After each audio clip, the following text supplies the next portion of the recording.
देखिए जरा, यूक्रेन पर सरेंडर का खतरा बढ़ा, बॉर्डर पर रूसी फौज की संख्या बढ़ी, रूस ने सरमत मिसाइल की संख्या बढ़ाई, रूस के घातक मिसाइलों में भी हलचल। रूस अपनी तरफ से मैसेजिंग आप देख रहे हैं, उसने अगर अपने सैनिकों की तादाद बढ़ा दी, कहा यह जा रहा था हमने बहुत डेंट किया, 30,000 से 50,000 के बीच में सैनिकों को मार दिया गया है, न जाने कितने आर्मर्ड व्हीकल्स, न जाने कितने अटैक हेलीकॉप्टर्स, न जाने कितना डेंट किया।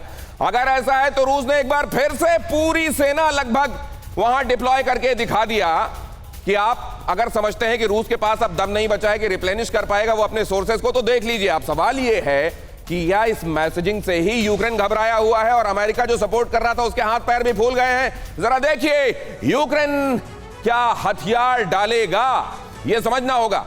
इसकी वजह जो है वो ये है कि दुनिया ये कहने लगी है कि ग्रेजुअली अब यूक्रेन में चल रही लड़ाई से लोगों का मोह भंग होने लगा है। ब्रिटेन में काम करने वाले वहां की एक बड़ी यूनिवर्सिटी में पढ़ाने वाले प्रोफेसर ने ये बात कही है कि अब ये बात समझ लीजिए और यूक्रेन को कोशिश करना चाहिए बातचीत का रास्ता निकले, क्योंकि अब दुनिया उसको एक हद से ज्यादा सपोर्ट नहीं करेगी। दूसरी वजह यह कि बॉर्डर पर रूसी फौज में इजाफा, रूस ने दिखा दिया है कि उसमें दमखम बाकी है। जो लोग कह रहे थे हो गया, खत्म हो गया, इतने ही थे पुतिन, एक बार फिर से वहां पर डिप्लॉयमेंट हैवी करके दिखा दिया गया है कि अभी बहुत ज्यादा रिसोर्सेज बाकी हैं, अभी तो बात शुरू ही हुई थी। और तीसरी वजह यह है कि अमेरिका का हथियार देने से जो इनकार है इसका मोराल पर बहुत बड़ा असर पड़ेगा।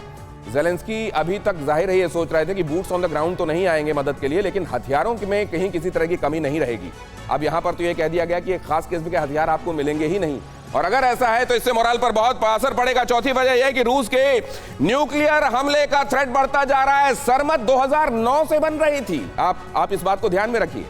2018 में पहली बार पुतिन ने जो 6 स्ट्रैटेजिक वेपन दुनिया के सामने रखे थे उसमें सरमत का जिक्र हुआ था, लेकिन ऐसा क्यों हुआ कि 20 अप्रैल 2022 को दुनिया के सामने उसकी टेस्ट किया गया, यह बताने के लिए कि न्यूक्लियर कैपेबिलिटीज ऐसी हैं कि 15 वॉरहेड्स लेकर उड़ेंगे और 1 घंटे के अंदर दुनिया में चाहे जिस ठिकाने को चाहेंगे नेस्त नाबूद कर देंगे। अगर ये वजह है, अगर ये वजह वाकई इस समय अपना रोल प्ले कर रही है, तो क्या बहुत जल्दी हम ये देखेंगे कि रूस के हाथ ऊपर, यूक्रेन के हाथ ऊपर जाएंगे, या अभी अमेरिका इस आग को बुझने नहीं देगा, इसमें उतना घी डाला जाएगा कि यह सुलगती रहे आग। यूके देवनाथ साहब, ये एकदम सही फरमाया आपने। देखिए अमेरिका क्या चाहता है, अमेरिका चाहता है कि यूक्रेन रूस को युद्ध में उलझाए रखे ताकि रूस आस्ते आस्ते थक कर कमजोर हो जाए और उसके हथियार भी साथ साथ बिकते रहें।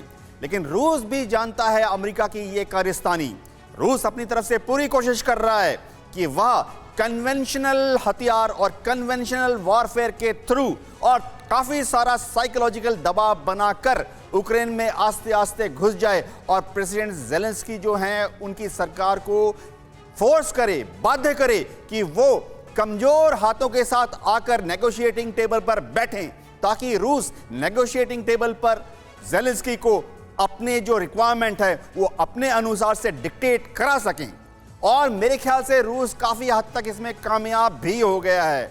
मुझे लगता है कि अब ज़ेलेंस्की या यूक्रेन इस युद्ध में जीत नहीं सकती। हाँ, वो शायद रूस की फौजों को थोड़े दिन के लिए रोक लेंगे, लेकिन मुझको लगता है तो इसमें फुल स्टॉप लगाने के लिए किसी बड़े डेटरेंस का ही सहारा लिया जाएगा। क्या वो डेटरेंस ये कोई न्यूक्लियर वेपन होगा सर, और क्या वो स्ट्रैटेजिक न्यूक्लियर वेपन होगा, ये समझने की हम कोशिश कर रहे हैं। और ये अहम खबर देखिए, इसके बाद एक बेहद अहम बात आपके साथ साझा करने वाला हूं। दुनिया उसको कहती है, खासतौर से पश्चिमी देश कहते हैं उसको शैतान। क्यों कहते हैं आगे बताऊंगा।